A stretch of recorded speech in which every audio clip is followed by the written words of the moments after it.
Warning, Prospect Watch is not your average hockey podcast, and that's okay with us.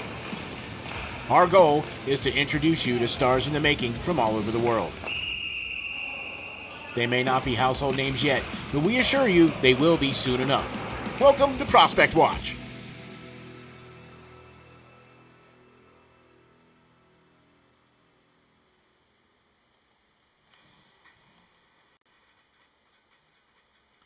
Hello and welcome to Prospect Watch, a podcast that focuses solely on the promotion of some of the best young talent in the game today from all reaches of the world. I'm your host, Lance Green, and of course, joining me today is my co-host, Steel. Steel, how are you? Oh, man, I tell you what, I'm doing fantastic, man. I tell you what, Lance, we got a real good one here for you guys today, don't we? I think so, man. We got a very special guest joining us today, a Mr. Austen Swankler. Austin, how are you? Good. Thanks for having me on the show. Awesome. Oh, Thank you. man. Thank you. Yeah, thank you for doing this, man. Thank you for taking the time to jump on here with us. We've done quite a lot of these, and we love talking to some of the great young prospects, and we're trying here to promote you, man. So that's what this is all about. So thank you very much for hopping on here, bro. Yeah, of course. Super excited. All right, so guys, for those of you that don't know Austin, let me get you familiar real quick, all right? Um, Now he's 22 years old. He's an undrafted free agent center that currently plays for the NCAA's Bowling Green State University Falcons.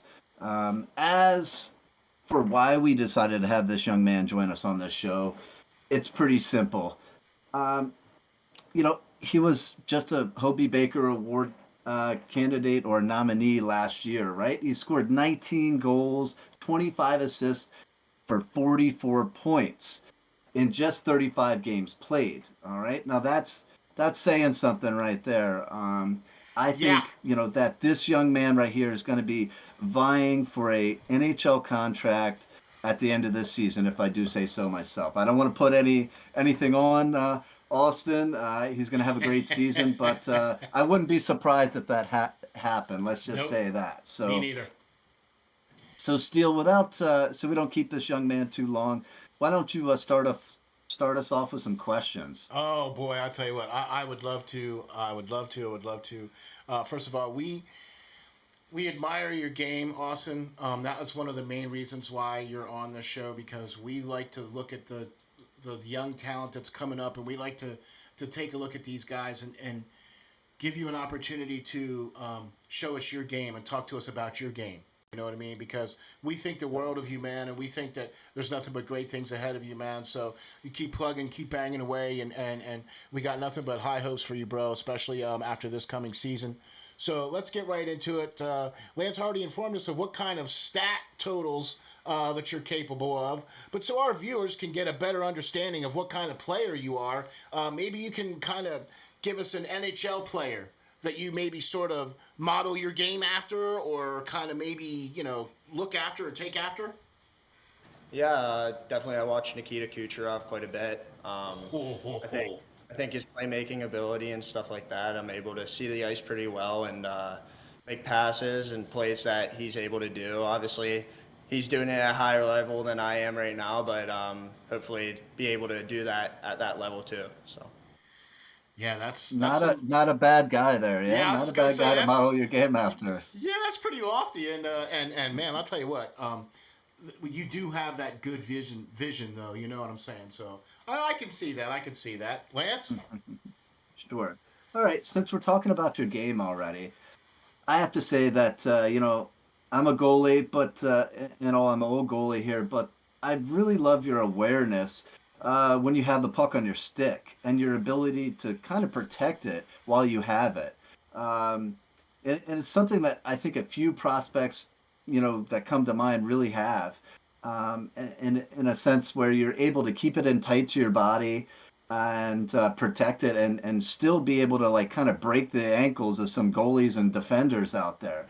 So, you know, is there any other part of your game that you really feel you would say you excel at? Yeah, I mean, I did a lot of skating and stuff like that over the past couple summers, working on it at home with actually she used to be an NHL skating coach. So I did a lot with that. And then I actually, I would say just in games and stuff like that, things that catch my mind is just my ability to make plays and in tight corners. I'm not afraid to, throw my body on the line. I'm a pretty big guy, gaining weight as this year goes on too, just so I'm ready to make it to the next level. So. Well, speaking of weight, right? So, seeing as how I used to be an ex-chef, okay. So, what are you eating? What are you packing in, man, to get the pounds on, buddy? What are you making? What are you cooking? What are you doing? That's pretty funny you said a chef. So my dad's actually a chef too. Yeah, nice. see, there you So, go. yeah. So he taught me quite a bit before I got into school on just what to eat. Nice. A lot of chicken, a lot of pasta, just packing on the carbs and protein. There you go. And What's your yeah, favorite?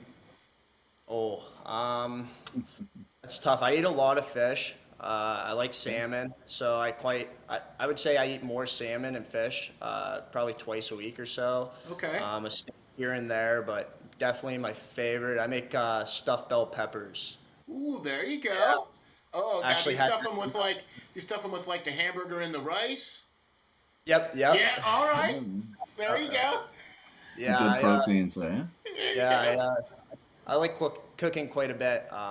I do Awesome. it pretty often. I mean, obviously not in the morning. We have early practices, but as soon as I get home, I'm always on the grill or on the stove as much as I can before winter hits. There you go. Especially Awesome. outside. Awesome. All right. You hit me up. I'll give you some good salmon recipes. All right, perfect. Yeah, buddy. Yeah. All right. Well, your career thus far has left you, we'll say, well traveled. From you playing in the USHL to the OHL and now the NCAA. Can you tell us how, you being a Pennsylvania kid came to play for the Falcons out in Bowling Green?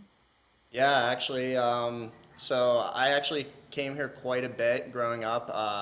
Actually, I didn't even know this until like 2 years ago. My assistant coach, Curtis Carr, was actually my coach in Mid-Am districts when I was like 14 years old. So didn't know that until 2 years ago, but kind of had a close relationship with them, and obviously my advisor and stuff knew a few of the coaches and stuff like that. But came here when I was 14, played a couple of games here, knew the arena, knew the staff, knew the area as it was, and really liked it here. Obviously, I committed to Michigan, committed to RPI, and made a couple decisions here and there to change my career path and stuff like that, and just really blessed to where I'm at now. Really love it here, really excelling, not on the ice, but off the ice too, just really helping my game out mentally, physically, and growing up a little bit too. So that's one of the biggest things. So Awesome. You said something earlier about your mom kind of having a hand in your decision here. You know what I mean? And so, speaking about Bowling Green, what are you majoring in? Business management. Okay. Yep. And was that something that your mom kind of helped you with, or is that part of what she did, or how did that all come down? Yeah, so actually, when I first came into school, I picked the easiest thing I could. So I picked sports management. And, Okay. yeah, I picked the easiest thing. I picked sports management. I actually decided to get away from that just because, I wanted a more versatile degree. Just trying to figure out exactly what I wanted to do after college was a big thing. So I ended up going to exercise science for about a month or so. I mean, that was one of the things. Like I was Okay. maybe I want to do exercise science. I really like the body. I really like learning about that stuff and training and stuff like that. But I ended up going to business management, just having a versatile degree. So, hockey doesn't last forever. I really wish it did, but you got to have a smart degree after. So I was able to take quite a few summer classes over the last 2 years. So hopefully I'm on track to finish my degree this year. Ooh, there you go. That's awesome, man. Yep. That's awesome. Great. All right. So, if I'm not mistaken now, you got the chance to recently attend the Las Vegas Golden Knights camp, development camp. How was that? And, what experiences were you able to gain from that? And what will you bring back from that camp and be able to put into this season? Yeah, I mean, I learned quite a bit just about what type of player I was, and in their eyes where they'd like to see me and stuff like that. I mean, I'm a pretty offensive guy. I really like having the puck on my stick and scoring goals and making plays. So sometimes the defensive end of the game doesn't come to mind when I'm playing, just because it's one of those. So just really focusing on the defensive zone this year, being able to be a two-way forward and stuff like that. And seeing what happens. Obviously, I'm a center right now, but just with my abilities and stuff like that, maybe making a switch to winger, just seeing how it works out, being able to focus more on my, my game and stuff like that. But I learned quite a bit there. It was an awesome camp. Obviously, we have an alumni there, George McPhee, who went to BG, so that was a pretty cool connection, able to meet him and able to meet quite the other free agents that were at that camp too, and seeing who was obviously a big impact too in college last year also. So it was a really cool experience. I learned a lot just bringing in this year, just more defensive zone, and just being able to help my teammates along the way too, being able to experience that and tell them what I learned there. They actually had a cooking class there and stuff like that. There you go.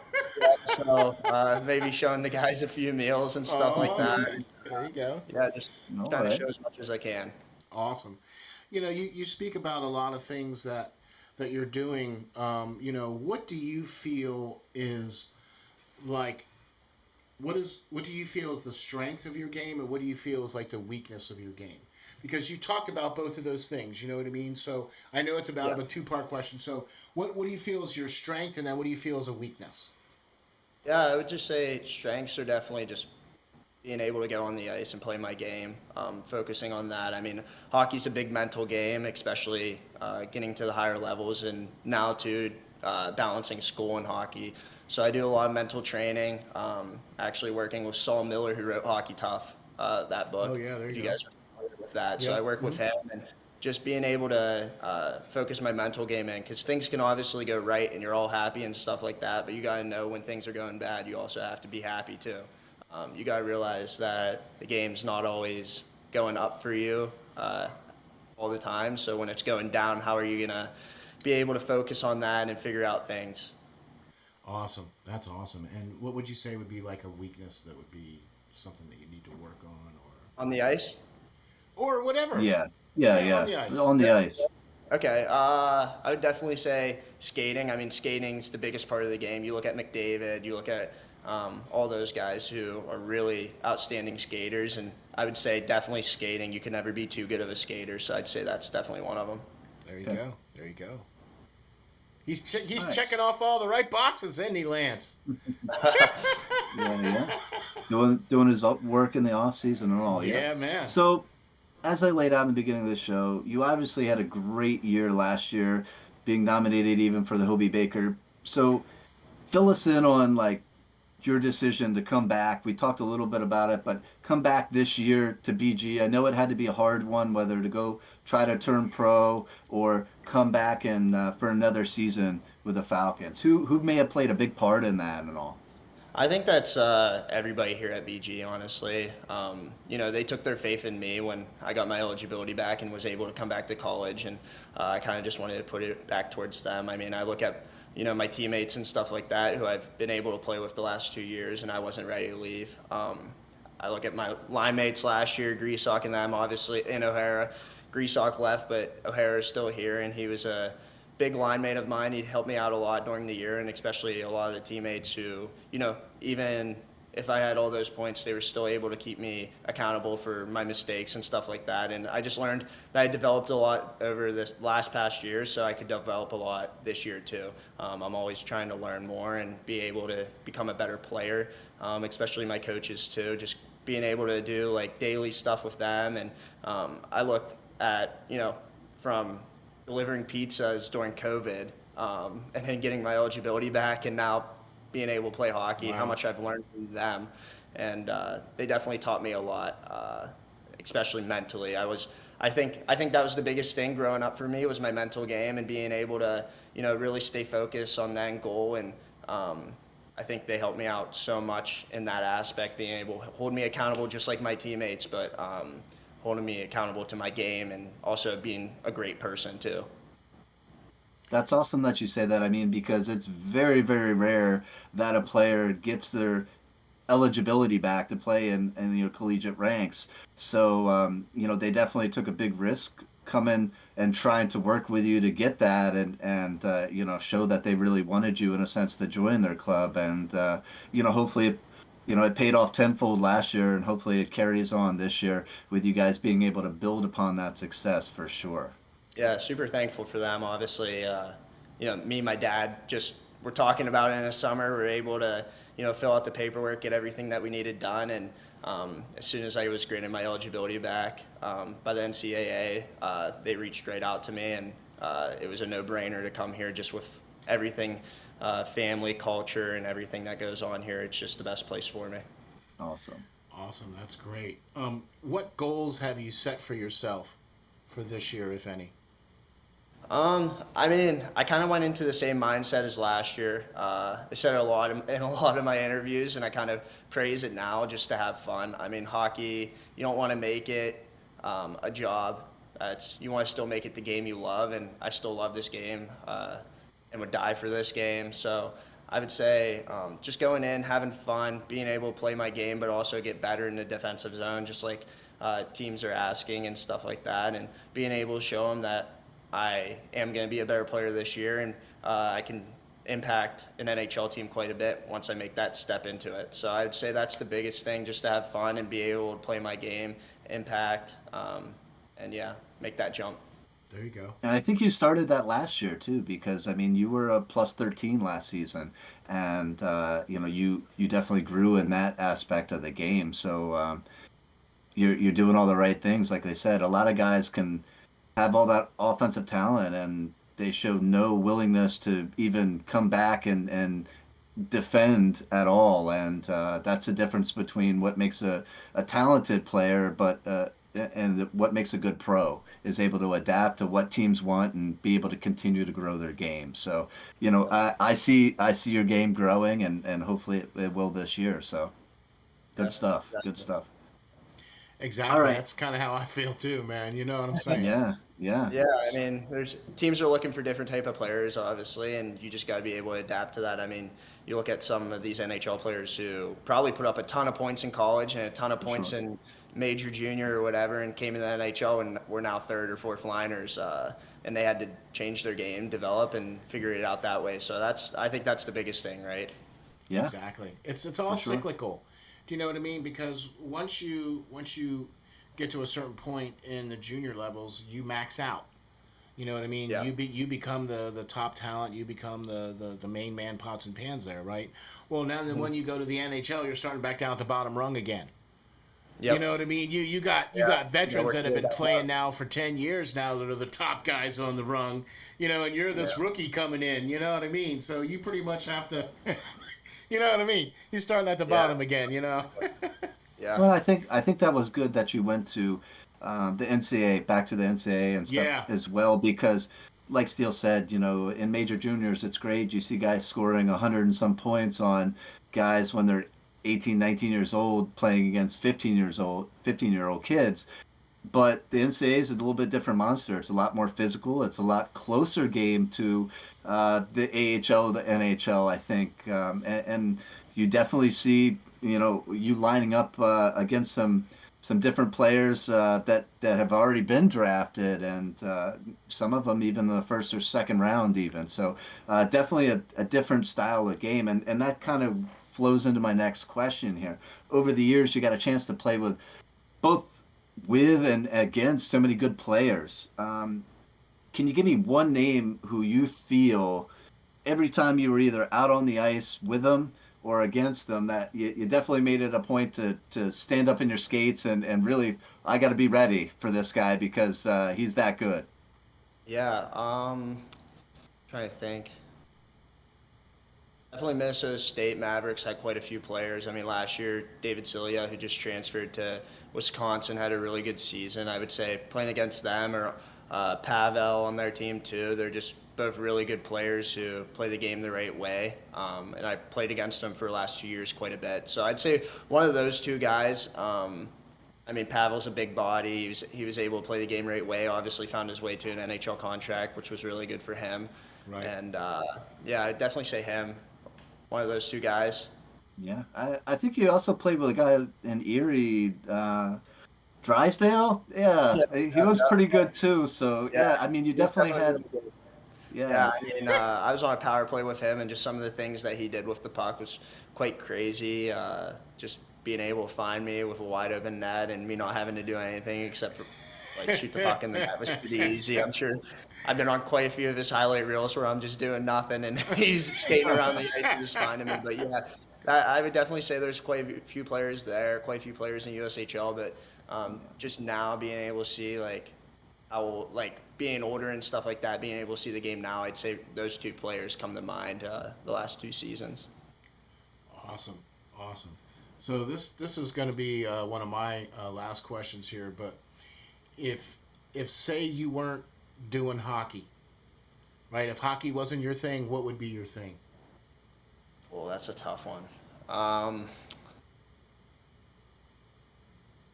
if I didn't even start hockey in the beginning, is it, Okay. or I started hockey or didn't make it? Is that like Eh, wasn't able to make however it to way you want to look at it. All right. Let's say I would still want to be part of the game, be a coach or something like that if I was still involved in hockey. If I never got into it, I think I'd focus on school a bit more, being able to get my Okay. degree in something. I'm a Smart big, answer. I like cooking and stuff like that, but I always tell my family and stuff that I always wanted to do like construction and stuff like that. I like designing things. I like the Okay. architecture of buildings and stuff. Like when I go into a city and I see like the buildings and stuff, I really like that. So something Okay. like that. Yeah. There you go. There you go. Nothing wrong with that. Nothing wrong with that Yeah. at all. all Yeah. right. Well, If I I focused think on school a little bit more, if I had more time on my Well, if hands. you're gonna design buildings, yeah, you're gonna probably need Yeah. a little bit more school, yeah. Yeah, a little yeah, bit more yeah. time on my hands too. Yeah. Maybe after he retires from the Yeah, NHL now, when he's hockey's done and over, then you he's can making design all the that. buildings. Yeah, Yeah. yeah. He's he eats, sleeps, and breathes this right now, and I think it's going to pay It off shows. for him. But It shows. yeah, well, I think we'll leave it at that. You've definitely been a great guest, and we've enjoyed having you on. We look forward to seeing you play this season. And guys out there, tune in to some of these games. You will definitely see this young man just taking over games sometimes, and it's going to pay off for him, we think here. And we wish you the best of luck this season for sure. We appreciate you jumping on here with us, and we'll be watching. Yeah, thank you very much. I appreciate you having me on the show again. It was a blast. So, Yeah. Awesome. I'm glad you had a good time, man, and we got to see the inner Austin. You know what I mean? And we got to see a little bit more of your game. You know what I'm saying? So that's the other reason why we like doing this, because we like to help promote what you're doing. Do you know what I'm saying? And so it gives you a all right. platform to kind of Yeah, I do that, understand. Yep. right? You know Yep. what I'm saying? So we really appreciate you being on here, man. Lance, why don't you tell the folks where we can get you and where we can find you? Sure. Guys, you can catch all of my great articles. You can even read up on this young gentleman right here on SteelFlyers.com. And you can catch me on Twitter at Lance.Green39. All right, all right. First of all, you can check this young man here out coming up season here for the Bowling Green State University Falcons. So you got to be tuning into them guys and checking out this young man here, because I'm here to tell you he's going to be lighting it up for sure, and we're looking forward to it. So that's one thing for sure. I'm Steel Flyers. You can find me on Twitter at SteelFlyers52, and you can find all the great work that we all do over there at the Steel Flyers All Sports Network at SteelFlyers.com. Thank you very much for watching this episode of Prospect Watch.